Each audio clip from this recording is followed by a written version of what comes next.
Halo,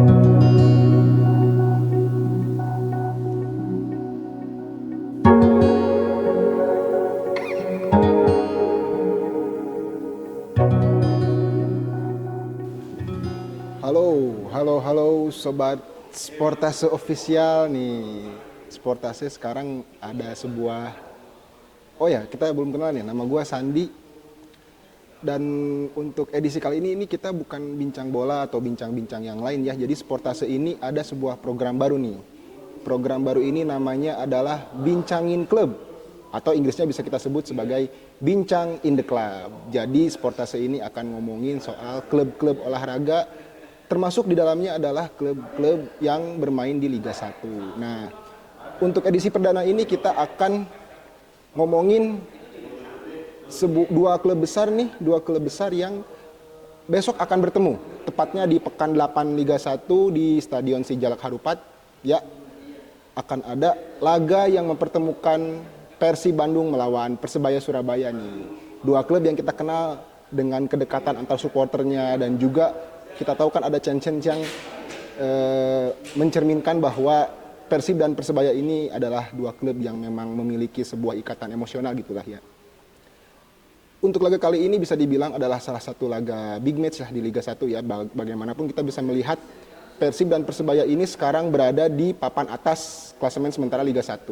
Persebaya menjadi pemuncak dan ada juga Persib di peringkat keempat. Dan menariknya lagi adalah bersama dengan Borneo FC ini, Persib dan Persebaya adalah 3 klub yang belum terkalahkan di Liga 1. Cuman memang Persebaya sedikit lebih unggul nih, karena memang Persebaya ini sudah meraih, kalau tidak salah itu mereka menang 5 kali, sedangkan Persib baru menang 3 kali. Jadi memang Persib ini lebih banyak imbang nih, belakangan ini dia lebih banyak imbang sehingga belum bisa menembus ke 3 besar. Jelang laga nanti memang bisa dibilang Persib ini memiliki keunggulan nih. Persib memiliki keunggulan bahwa mereka adalah tim yang lumayan produktif nih di Liga 1 sekarang ini. Mereka sudah mencetak 13 gol. 13 gol coy. Termasuk mereka juga adalah klub yang memang rutin mencetak gol di atas 2 atau mungkin minimal 2. Mungkin ada beberapa laga di mana mereka juga miss gol, itu ketika lawan PSM ya, mereka kesulitan mencetak gol sehingga saat itu laga harus berimbang 0-0.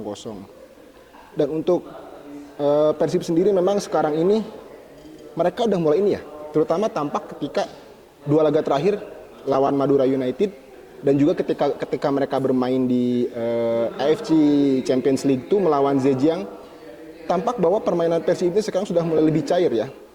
Memang mereka sempat tidak diperkuat oleh salah satu penyerang andalan mereka, yaitu David Da Silva, karena si David Da Silva ini mengalami cedera dan harus menepi di beberapa laga. Ketiadaan Da Silva ini tetap menjadi salah satu ketiadaan Da Silva ini tidak menjadi kesulitan bagi Persib gitu. Jadi para pemain-pemain lain itu bisa menggantikan perannya dengan baik. Terutama kita perlu highlight nih Ciro Alves ya. Sejak musim lalu memang pemain asal Brazil ini sudah bisa berperan sebagai kreator serangan Persib. Per musim ini saja di Liga 1 dia sudah mencetak 6 assist. Wah, banyak sekali ya. Memang Ciro ini kita tahulah sejak dari Persikabo pun memang dia sudah memiliki kualitas ya untuk bisa bersaing dengan pemain-pemainnya di Liga 1 gitu. Selain itu juga pemain-pemain asing baru Persib nih. Kita tahu kan ada beberapa pemain asing baru yang didatangkan Persib ya selepas mereka melepas pemain-pemain asing yang membawa Persib juara musim lalu. Ada Tyron Del Pino, kemudian ada juga Gustavo Franca, dan juga ada Matteo Kocijan. Sorotan layak kita berikan kepada Del Pino dan Kocijan nih terutama ya. Del Pino ini perlahan sudah mulai bisa berperan sebagai pemain yang bisa muncul dari second line. Jadi ketika laga lawan Madura United kemarin, dia memborong 2 gol Persib Bandung ketika dia bisa memanfaatkan kesempatan muncul dari second line gitu. Dan si Del Pino ini sudah bisa menjadi juga opsi lain dari serangan Persib Bandung gitu ya. Dan juga untuk Kocijan ini, Kocijan sebagai pemain tengah ini juga dia sudah berperan bisa menjadi pelapis pertahanan Persib Bandung begitu ya. Jadi sempat dikritik di awal-awal, tapi pada akhirnya juga pemain ini memberikan buktinya bahwa gue bisa untuk bermain di klub sebesar Persib seperti itu. Sedangkan untuk Persebaya sendiri nih, caur emang Persebaya ini, gila. Mereka hanya mencetak 7 gol sejauh ini ya. Mereka cuma mencetak 7 gol menang cuman paling 1-0, 2-0, 2-1 mungkin ya. Tapi tiba-tiba di puncak nih, kenapa demikian? Ini emang ada peran dari pelatih bernama si Paul Munster ini gitu ya. Paul Munster ini memang pertama kali dikenal publik kan dia adalah sebagai pelatih Vanuatu dulu ya. Dia pernah ke Indonesia juga melawan timnas, dan ketika itu pun dia mengutarakan bahwa ini sepak bola Indonesia menarik, dan akhirnya dia bekerja di Indonesia melatih Bayangkara FC. Dulu dia berhasil menyulap Bayangkara FC menjadi tim yang bermain efektif, bermain yang klinis gitu ya. Nah, hal itu juga yang akhirnya diperagakan oleh Munster di Persebaya untuk musim ini gitu ya. Permainan mereka itu jadi bisa kita lihat itu benar-benar direct dan juga ditopang oleh pertahanan mereka juga yang kuat. Pertahanan yang kuat ini kita bisa tahu ya itu ditopang oleh dua bek andal mereka, yaitu Slavko Damjanovic dan juga Kadek Raditya ini. Dan juga kita tidak bisa mengecilkan peran dari Bruno Moreira tentu. Bruno Moreira ini adalah pemain yang mungkin memang berjodoh kali ya dengan Persebaya ya. Jadi untuk musim ini pun dia ini layaknya Bruno Fernandes.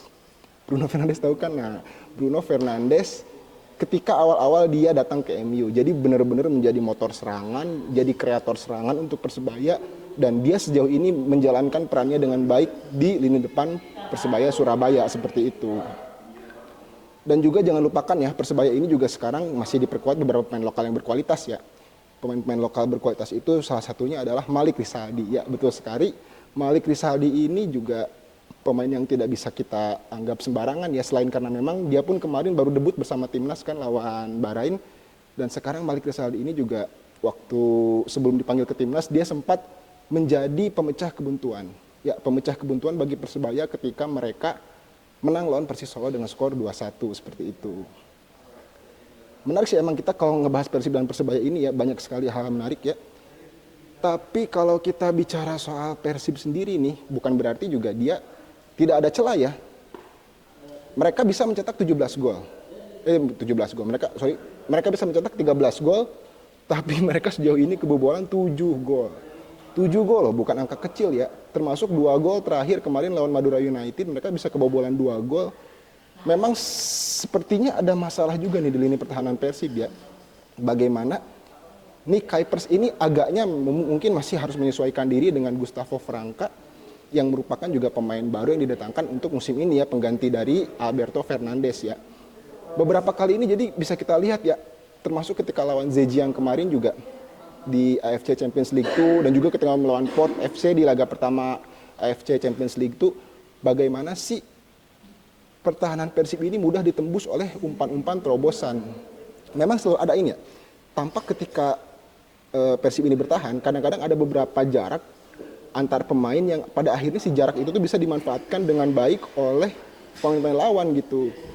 Lawan Madura United kemarin juga seperti itu kan, Madura United pada akhirnya berhasil membongkar pertahanan Persib dengan beberapa umpan terobosan yang apik dan juga kombinasi-kombinasi apik dari pemain depannya seperti Luginia dan yang lainnya gitu ya.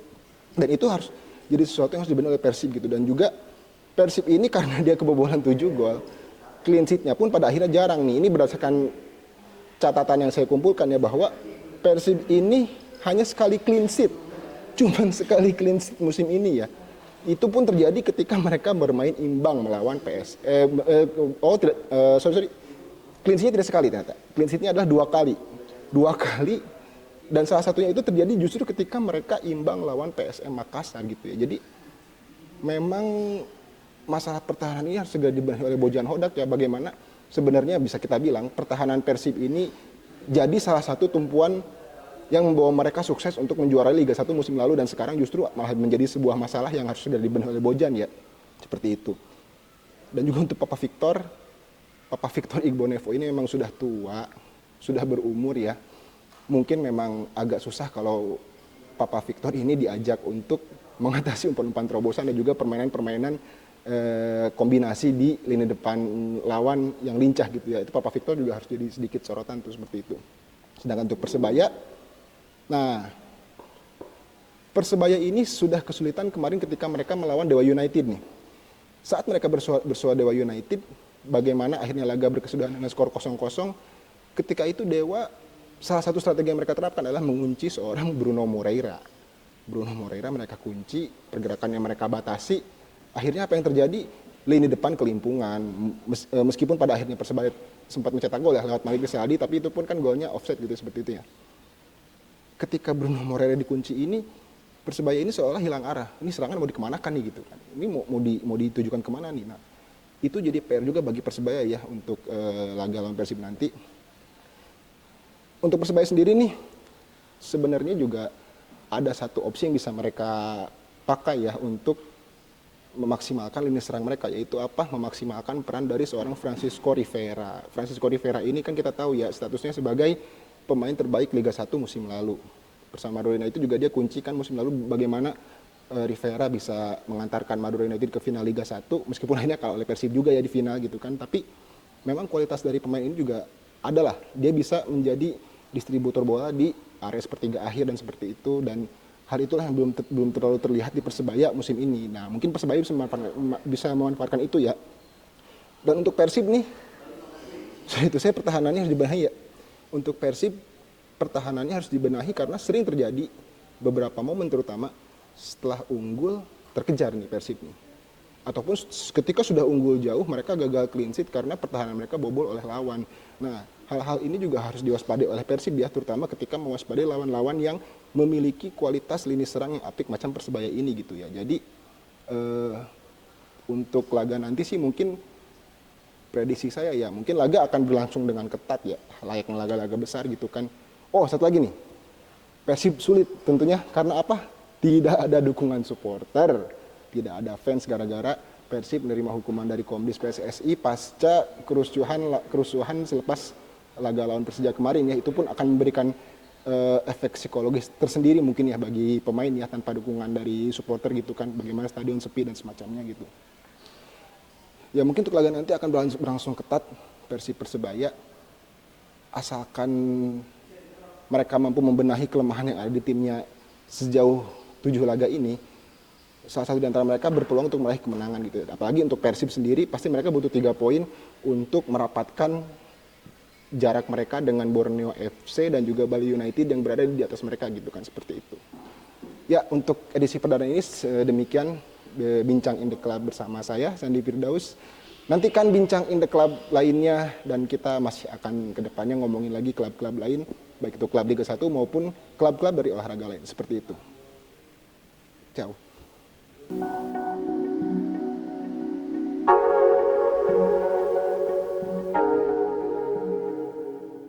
Oh ya, buat sobat Sportase Official juga jangan lupa ya menyaksikan program-program kami yang lainnya. Ada Bincang Bulu yang kita berbincang soal bulu tangkis, ada bincang voli juga, kita bincang-bincang soal voli, dan tentunya ada bincang bola. Bincang bola ini kita berbincang soal timnas dan tentunya adalah bincang in the club. Kita membicarakan klub-klub olahraga termasuk klub-klub Liga 1. Dan